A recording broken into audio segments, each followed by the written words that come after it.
Hi, I'm Senator Jim Inhofe from the state of Oklahoma. Let me begin by telling those who lost loved ones during the tragic tornadoes in our state how much we love you guys. My family and I continue to pray for you. We pray for you every day.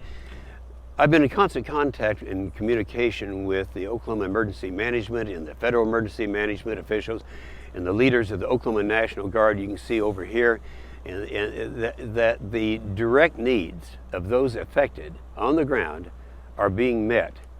Oklahoma has been hit hard, but we're not knocked out. 14 years ago, on May the 3rd, 1999, an eerily similar tornado struck the same area of Moore, Oklahoma, and again in 2003.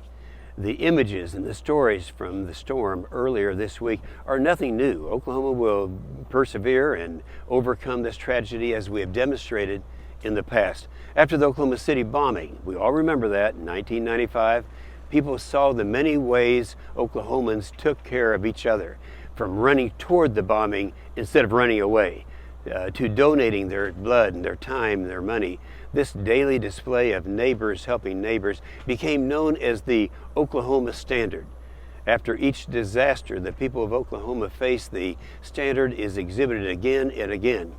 In the aftermath of the Moore tornado, we are witnesses once again to the Oklahoma Standard. The accounts of 2 elementary schools that were wiped out by the winds of 200 miles an hour have struck a chord, I think, with all Americans, with everyone watching us now, all Americans across the country. It was the last day of school for most of the students. You know how excited they get when the storm tore through the town of Moore, leaving little in its path.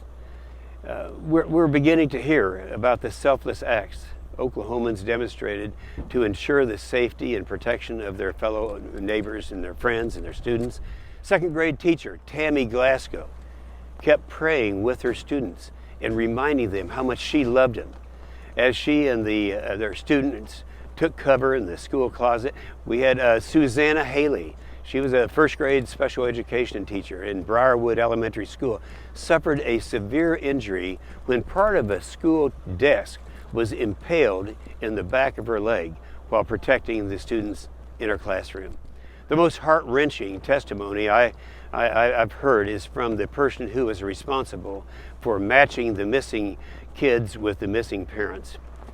The individuals who lived through these storms are volunteering in the recovery and assisting efforts right now, and they're America's real heroes. I have seen people from all corners of the state continuing to flock to the devastating areas to give their time, their money, and their energy to help meet the dire needs of those injured or displaced. The Oklahoma Standard has survived an act of terror in 1995 and devastating natural disasters in the past. This most recent storm will only embolden the Standard and encourage the rest of the country to follow our lead. But our victims desperately need your help right now. They need your money. If you are able, please visit the American Red Cross website at americanredcross.com or the Salvation Army website at salvationarmyusa.com to volunteer.